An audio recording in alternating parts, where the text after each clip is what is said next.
Hey everyone, welcome to My Wife the Dietitian, a weekly podcast about lifestyle and healthy eating.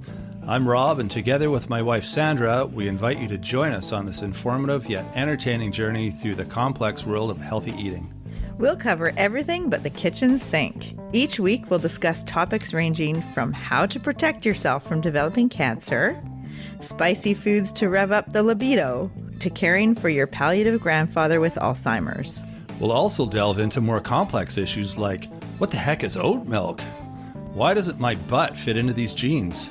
And every guy's favorite question, will eating spinach really make it bigger? Join us each week as we strive to educate, enlighten, and entertain you.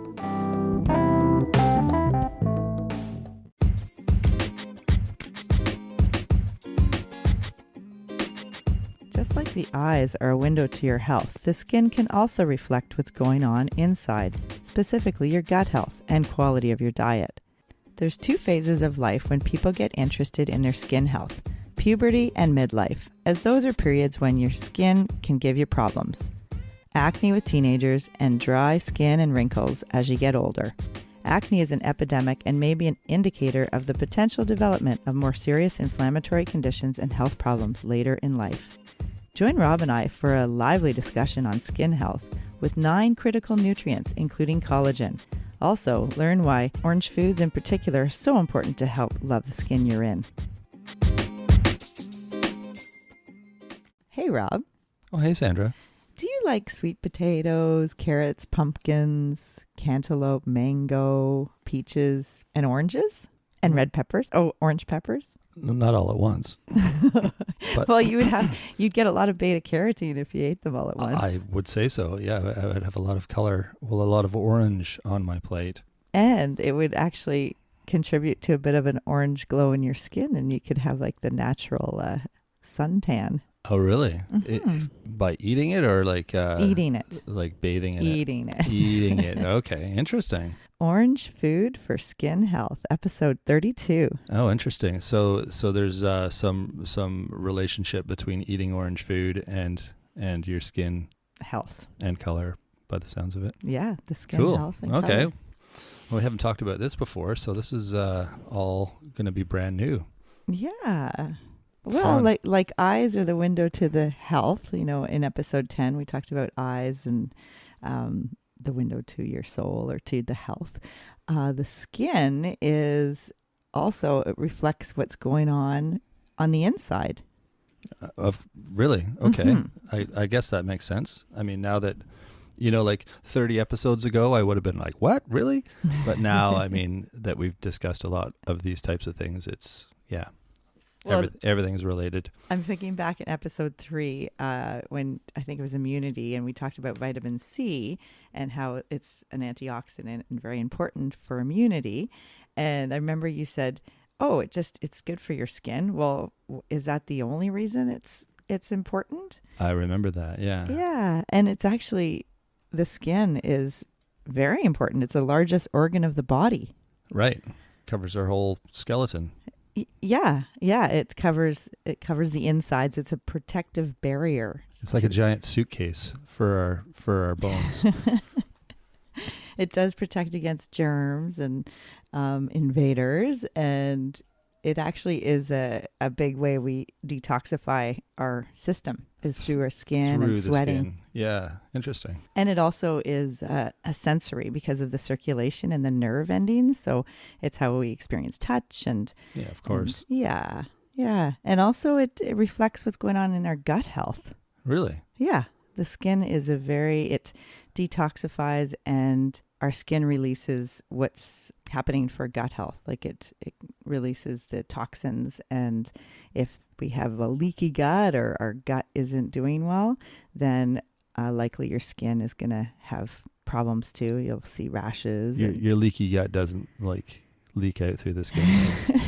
That's a bit of a misleading term, I find. No, I know. It's quite a... there's a bit like a myriad of factors that go into immune health and to how well your body's functioning. Cool. Yeah, we're going to talk about why skin health is important and how it usually is a topic people get interested in two phases of life. What do you think those are? Well, teenagers. Yes. With their pimples. Right. And wrinkles when you get to be, well, I haven't got wrinkles yet. So people that are older than me. Oh, okay. No, I'm joking. Probably like midlife, 40s, maybe, Yeah. depending how stressful your life is. Right. I've seen people like a lot younger, but that's genetics too, I suppose. But yeah, probably for most people, 40s, 50s, 60s, you start thinking about, oh, I'm looking old. I want to get rid of these wrinkles. Can I put some kind of face cream or something, the magic overnight cream to make them go away? Band-Aid effect, yeah. Cucumbers on my face or Yeah. however you deal with it. Well, it's interesting because there's 85% of teens in North America experience acne at some point in their, in those years, teenage years, and it is pretty much an epidemic, and a lot of it could be related to diet and lifestyle. Yeah, I had wicked acne as a kid, and my mom actually worked for a dermatologist, so she was always bringing home all like the tips and everything, and she was hard, like, don't eat chocolate. You're gonna have a pimple in the morning for sure if you eat that. Oh, that's funny because chocolate's on one of our list of. Okay, it's good with a dark chocolate. See, I should have eaten chocolate because maybe it would have made it go away. You're funny. Well, it's related to that. Some people call it the meat sweet diet, the Western world culture of like inflammatory foods. So not enough whole foods and too much like junk food and processed food and meats and sweets. Yeah, exactly. So sugary beverages and sugary bakery items and, the bad fats we talked about in episode. So the fats, grease and oil, I think episode 23, we talked all about, omega-6, omega-3s, trying to balance those out, the trans fats, and then also the ultra processed foods. So that all is related to inflammation. And then the acne is kind of indicative of pro-inflammatory things happening in your body. Okay. And, there's actually cultures in the world like Okinawa, Japan, who are known for their longevity and good quality of life up to, into their hundreds. They don't even know about acne. Really? Yeah, there's no acne there, no pimples. And we talked about them before as far as a diet. I think the diet that they typically consume is really healthy. The mind diet, maybe? Episode 14? It could have been that one. Yeah. And yeah, just how they live forever, and well, not forever, but they live they have a very long life expectancy. With good quality of life. Good quality of life and no acne. That's right. So. Yeah. No, it just kind of shows though. It's, their diet is mostly traditional whole plant foods, and it does make an influence on your skin health along with what's going on the inside. Right. Yeah. That's good to know. So we want to talk about 9 critical nutrients for skin health, and a lot of it jives with a lot of the other episodes we've done in terms of importance of immunity and brain health and cancer prevention. So it kind of all lines up, but we're going to have more with a lens with skin health and how important the antioxidants, and we're talking about collagen and all those different aspects. Awesome. I'm intrigued. Yeah. Okay. I don't know a lot about skin health, so well, from a nutrition perspective anyway. Right. Yeah. Well, remember I said the 2 phases of life, like teenagers and like midlife, and part of that is the hormone shifts. Right. So could be related to hormone levels and what's going on in that respect. Of course. Yeah, that makes sense. But diet is always like a factor that that impacts changes in your body. Yeah. With the, I mentioned about the acne, it might predict development of more serious problems and inflammatory conditions later in life, such as diabetes, Alzheimer's, and cancer, like breast cancer in women and prostate cancer in men. So it, if you continue to have your diet the same as when you were a teenager, and you don't like have more of a shift to more plants and whole foods and omega-3s, then you could, be predisposed to developing those chronic conditions and diseases earlier in life. And Right. when you're, in after 40. Makes sense. Yeah. So looking at the 9 nutrients for skin health, and we'll talk about different foods in those nutrients. But remember, orange food for skin health. So I asked you about all those different orange foods. Right. And what do you think they have in common? What's that that's in orange foods is beta carotene. You got it. Yeah. Got it. That's right. So the skin of the food and the color of the plant food, the orange color represents the phytochemical beta carotene. And if we eat more of these beta carotene rich foods, it will actually help protect our skin. It actually helps build healthy skin, and it's good for our immunity, and it's a antioxidant that's really important. And remember, vitamin A is a precursor for beta carotene. Beta carotene is a precursor for vitamin A. Did I get it backwards? A little bit, but that's okay. They're related. Yeah. So vitamin A is in animal products mainly, and like egg yolks, for instance, that's orange too. Right. And that's a source of vitamin A, and vitamin A is needed for collagen production. Okay, and collagen is important for your skin. Yeah, so we're gonna talk all about that. That much I know. Yeah, absolutely. Yeah, actually, let's talk about collagen because it's on the 9 critical nutrients for skin health. Yeah. Okay.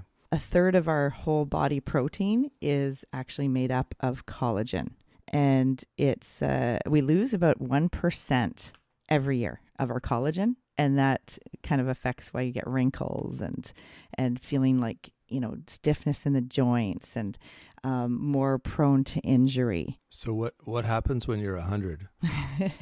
Well, if you lose 1% a year, there's like nothing left of you.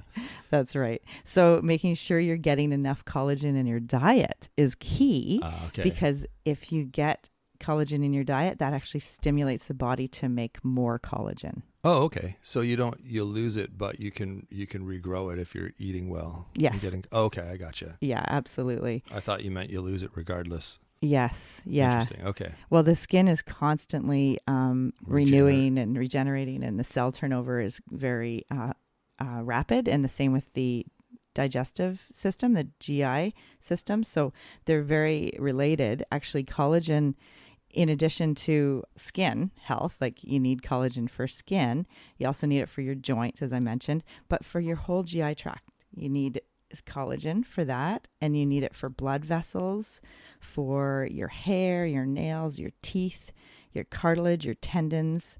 So it's a third of what our body protein is made out of. Oh, wow.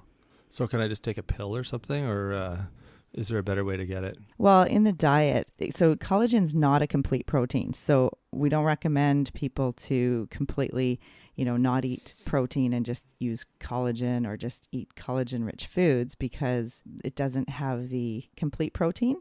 So it does have some non-essential amino acids. It's made up of glycine, proline, and lysine. And we get it in, why I make the bone broth? Do I know why you do? Yeah. Because I really like it and it's tasty and you want to make me happy. And to get collagen. Oh, you want to give me some collagen to get rid of my wrinkles. No. I see where this is going. You're funny. Because, bone broth, that makes sense. You're probably getting the collagen out of the bone. Exactly. Yeah. So that's where collagen is in chicken bones. It's in fish bones. So if you eat the bones in canned fish, which I know you do, like the sardines or the herring or salmon canned with bones, you're eating the bones, you eat the skin of the fish, you're going to get more collagen. And that helps your body stimulate making more collagen. Right. Interesting. Yeah, it's really interesting. So there are, some people do supplement with collagen, and it might be a good idea so that you have enough as you age. You lose 1% every year. So it's probably, a good idea to definitely include those, like the bone broth and the things I mentioned. Do we get a lot from our food? No, we do. Well, we do, like we but don't get enough.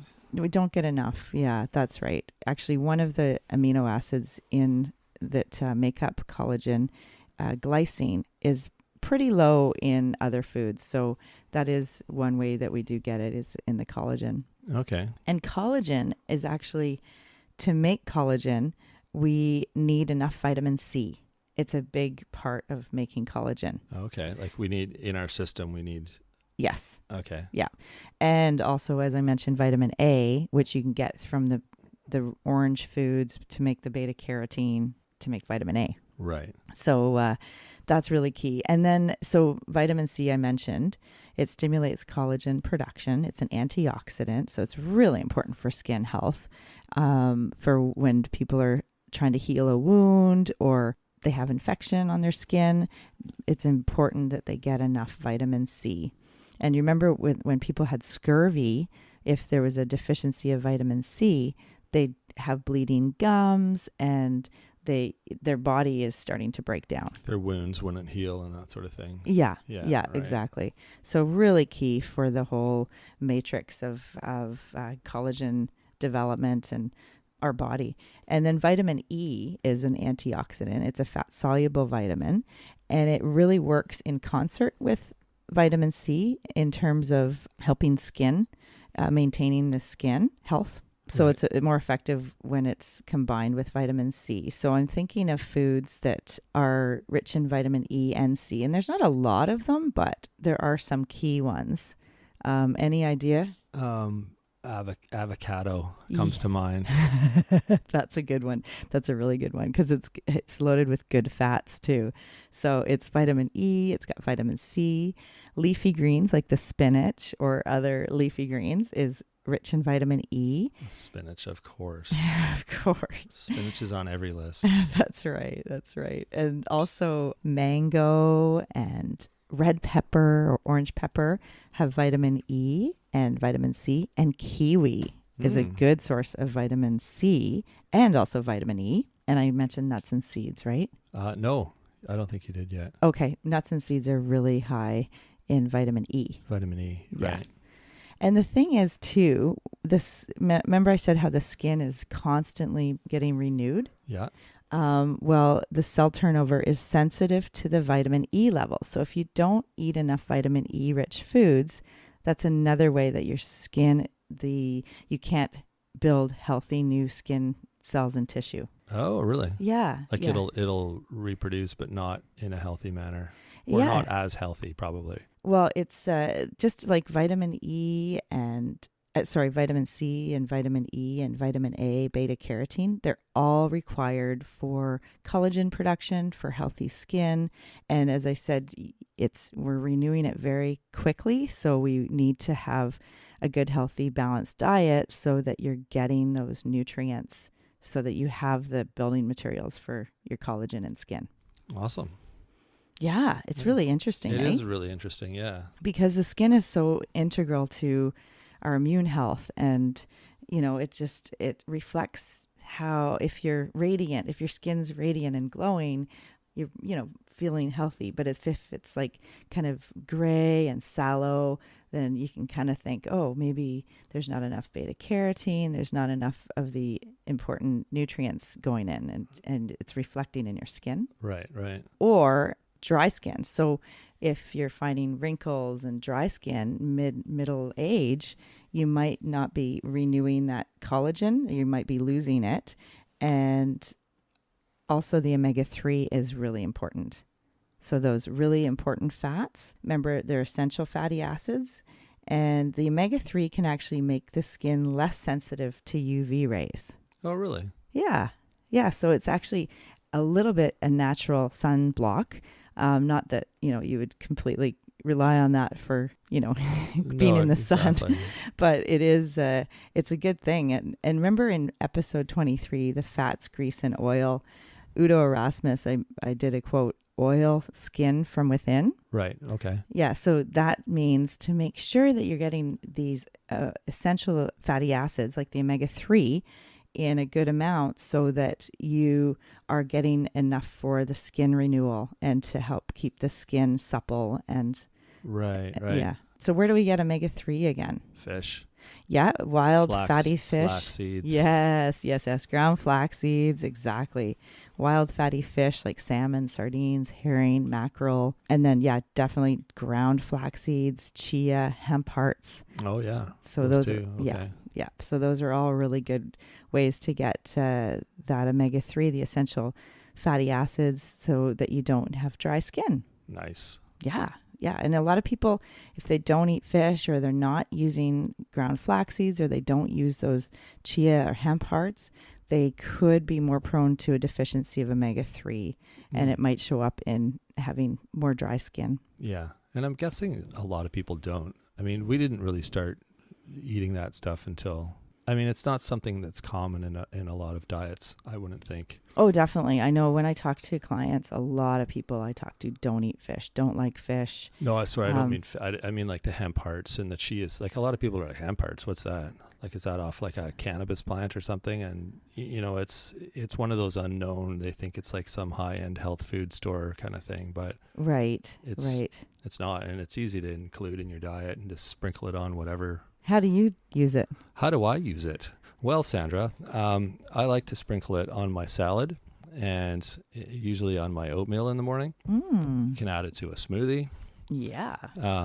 It's pretty easy. It's just a little powdery or seeds or whatever. You don't really taste them if you include it in other things. So yeah. We ground our flaxseed, grind it kind of the day or day before we use it. So we're grinding a bunch and then we use that up and then we'll grind more. So it's kind of, we don't leave it sitting around for a long time.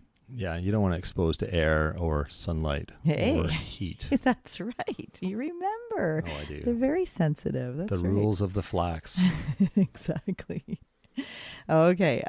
So the other thing that helps with preventing cell damage and like the whole free radicals, remember, are antioxidants. Oh, antioxidants again. Yes. Coming into it. Like you said, this sounds like a lot of the other lists we've made. So, well, that's the thing. I mean, we're not going to just eat something for our eyes or eat something for our skin or eat something different for our brain. Yeah. You kind of want to make sure that you're getting all the right components most of the time to help all your systems and your whole body health and immune system. Yeah, well, that's great. One list covers it all. Yeah, more or less. I mean, that's ideal. Yeah, absolutely. So. Yeah. With the antioxidants, I mentioned already the beta carotene, the vitamin C, the vitamin E.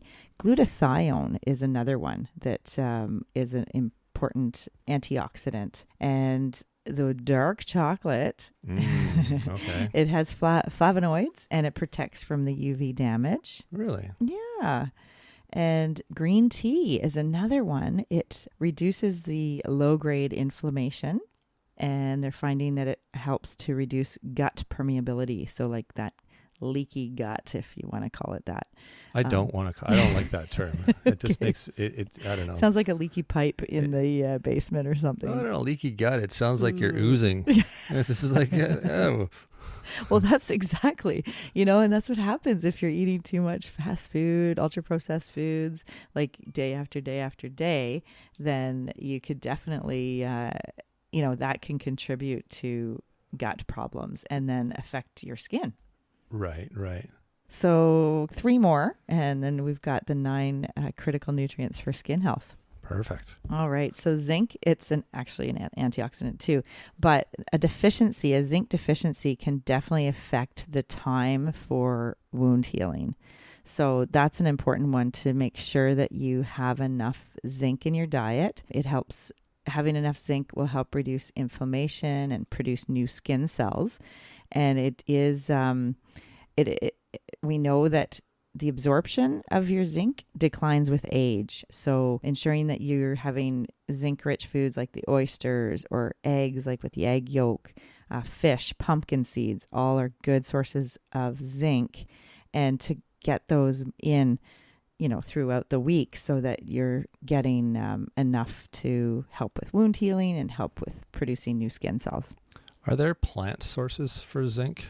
The pumpkin seeds. Okay. Is a big one. That's But are there other ones, or is that kind of, That's more of a meat that's a based? really good question. A lot of the zinc sources of like the foods that have high zinc that are plant foods, they are also high in fiber, and Okay. the fiber can influence or affect the absorption of the zinc. In So a negative way? in a negative way. Oh, Yeah. interesting. So whole grains have zinc too, but then you don't get as much of the zinc absorption because of the fiber. And phytic acid is another thing that reduces the absorption of zinc. Okay. So those are all reasons that, as you age, you might be more prone to zinc deficiency. Interesting. And then you remember, I think we talked about in the immune one, episode 3, about zinc and how you don't want to have high doses of zinc because that can be dangerous. So it's kind of that like really important middle zone of like Right. getting enough, not being deficient, but also not getting too much. It's like, what, 50 milligrams every week or every couple of days or so. I just remember talking about this because the dosage on the supplement bottles seemed higher than what you would want your daily dose to be. Yeah, I think it's actually less than 50. I think it's 40. Yeah. We'll have to look that And- up. I don't have it on the top And of I my... think we ended Oh, here up, it is. 15. Sorry, it's 15 milligrams for men, 12 for women. per day. Yeah. Right. Yeah. And I think So- the pill bottle is like 50. Yeah. So it's like you take one every couple of days. Yeah, exactly. It's if you're using that dosage, it's too high, I think. So, relying on the diet, making sure you're getting pumpkin seeds and fish, eggs, oysters, those are good sources of zinc. Perfect. All right. And then the next one, protein. We talked about collagen, which is a part of protein, but it's not a complete protein. So just making sure that you're getting enough complete protein over the day. So try to get some protein at each meal. It helps to maintain the strength and integrity of the skin for the cell renewal and turnover. And protein, just all different sources of protein. We've talked about plant sources. We've talked about animal sources. They're all important for having at each meal if you can. And what do you mean by a complete protein? Oh, okay. So that means that it's got all the essential amino acids that your body needs. So a lot of the all the animal proteins are complete proteins, and plant proteins, like traditional diets, like a Mexican diet has... Like rice and beans. That's right. So they're not complete proteins on their own because they don't have, they have amino acids that when you combine them, they make a complete protein. Oh, okay. Interesting. Yeah. So that's an example of a protein that is it called an incomplete protein? If you just eat rice, if you eat rice and beans together, that's a complete protein. Okay. Yeah. Where if you eat some fish, that's a complete protein. If you eat an egg, that's complete protein. Soy is actually complete protein. Huh. Okay. So yeah, maybe we'll do a whole episode on that. Yeah, that's a bit confusing. Yeah, you're kind of like looking at me funny. I'm just trying to figure it all out. Yeah, but it doesn't have to be through the meal, like, over the day. If you're incorporating the different complete, like the complementary foods, then right. you can... It'll create a complete protein. Exactly. Yeah, gotcha. Yeah, and it's more for like vegan lifestyle. If you're not eating any animal products, then you're more prone to not getting those complete proteins. So just to make sure that you're Looking for good sources. Yeah.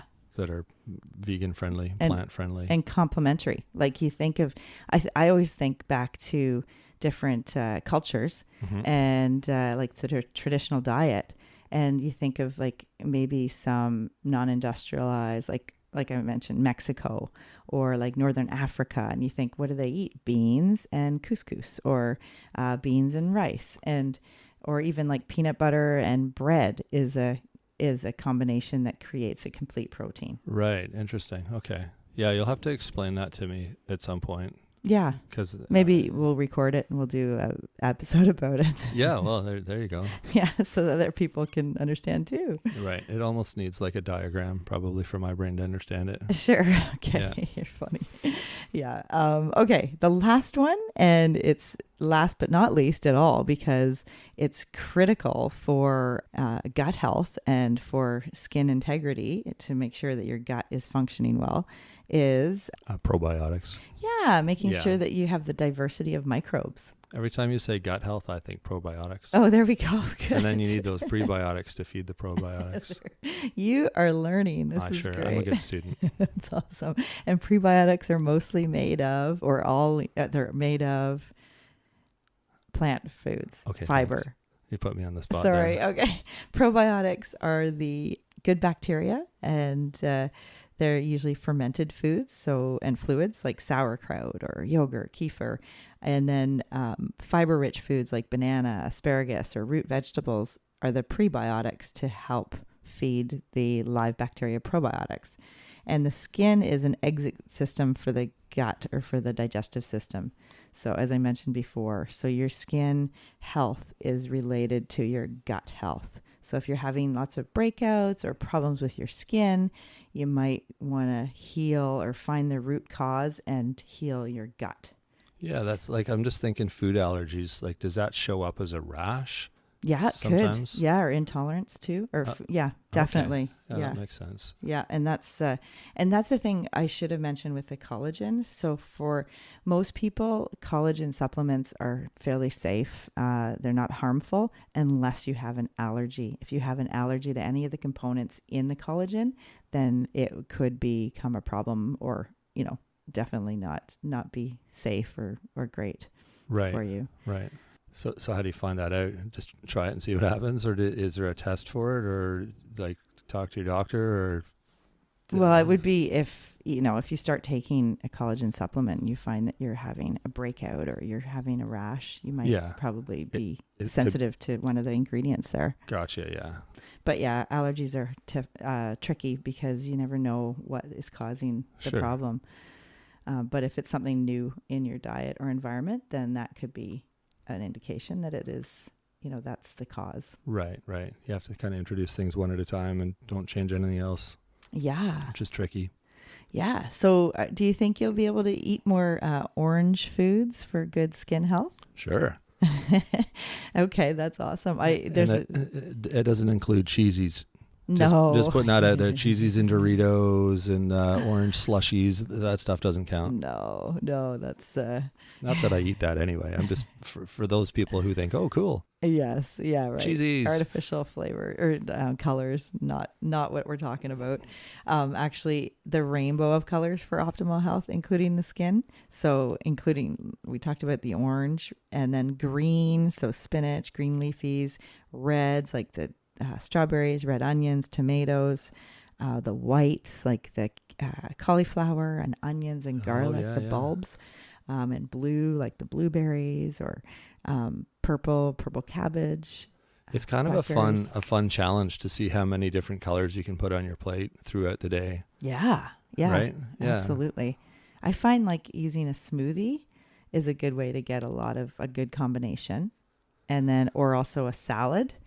A good combination of the variety of colors, a soup or stews, or even oatmeal in the morning, and maybe having, different berries and like the mix, the frozen fruit that you can get. Yeah. And sometimes you can get the mixed berries or the ones with dark cherries and berries and banana and strawberry and all that. So it's, you're getting like that, the whole diversity array of color. There's nothing more attractive as far as how your food looks than a meal that's just full of color, whether it's like a stir fry or like a big sort of like rice with a bunch of different veggies in it. Like a grain bowl or a rice bowl. Yeah. Or a big salad with all sorts of, it's like, oh my God, I just want to like dive into that. Taco it looks salad. So good. Oh, it's like a garden, right? Yeah, it's absolutely. like a garden full of flowers. It's just so appealing. Remember when we went to a certain restaurant, and the kids would have their meal and I'd look at it and where's the green on that? And it was like all white. There's It'd like be pancakes fish sticks and fries. Yeah, something like that. The only It's color would be the ketchup. yeah. It's like, okay, this isn't kind of a normal thing. This is a once in a while kind of occasion. But yeah, we're missing some of the really important plant foods here. Totally. Well, there might be a couple of dirty carrot sticks on the side of the plate that are shriveled up. And Not with pancakes. well, no, not pancakes, but That's funny. Anyways, okay. Well, Rob, love the skin you're in, honey. I do love the skin I'm in. Yes. Enjoy the sun and protect that skin. Absolutely. Cheers. Thanks for joining us today on My Wife the Dietitian. If you like what you heard, don't be shy. Leave us a comment or review, and be sure to share our podcast with your friends. If you'd like to hear more, hit that subscribe button. You can also follow us on our social media pages for updates, episode trailers, and other odds and ends. For more info and links on what we discussed on today's episode, check the show notes. We'll be back next week with another informative and fun-filled episode.